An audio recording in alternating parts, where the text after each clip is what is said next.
We are punching them while they're down, which is exactly how it should be. Death and destruction from the sky, all day long. A month since the latest Iran war began. I say the latest war, as you remember, was another war against Iran in the summer, the 12-day war, when the same Israel-US duo bombed hundreds of civilian jets in violation of international law. Of course, what has been the success of that war? Well, after about a month of war, they have succeeded in replacing Khamenei with Khamenei. They assassinated Khamenei and his family, but they failed to assassinate the son, and the son has now taken over. The people did not make a revolution, they just stood up behind the government. That's what happened, and now they don't really know how they're going to get out of it. They don't really seem to have a clear goal with that war. Peter Hegseth, who has described himself as a recovery neocon. I've been a recovering neocon for 6 years now. Like the foolishness with which we ricocheted around the world, intervening, think it was in our best interest, when really we just overturned the table and created something worse in almost every single scenario, has led to almost, the hubris of the Pentagon is that they want to now tell other countries how to do counterinsurgency based on what we did in Iraq and Afghanistan. Like, are you kidding me? So you really have learned nothing. Okay, nothing. So yeah, you're right. The trust there that our political leaders or our generals would have our best interests in mind is totally broken. It's totally broken. A neoconservative warlord who is trying to quit his addiction and who has now apparently relapsed into it. He has said that they will spread death in Iran. That is the rhetoric.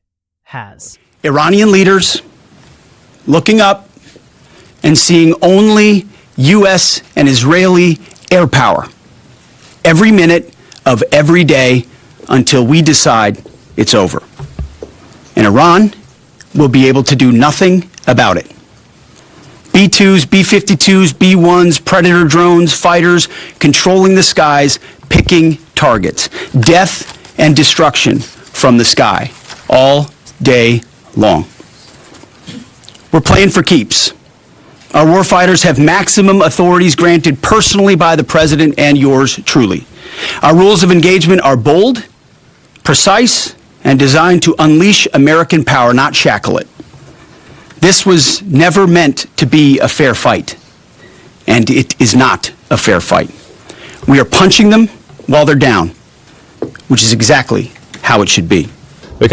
There seems to be no other goal than to bomb and kill. Only sometimes is it the nuclear energy program in place. Is it a lack of democracy in place? Is it terrorist financing? Everything is possible and nothing at the same time. Exactly why they are at war, I think only a small elite in Israel knows. The USA doesn't know, Europe doesn't know, and the USA and Europe are rallying behind Israel. The other day, Ulf Kristersson, together with a number of other so-called leaders in Europe, wrote a statement condemning Iran for the war, but not those who started the war.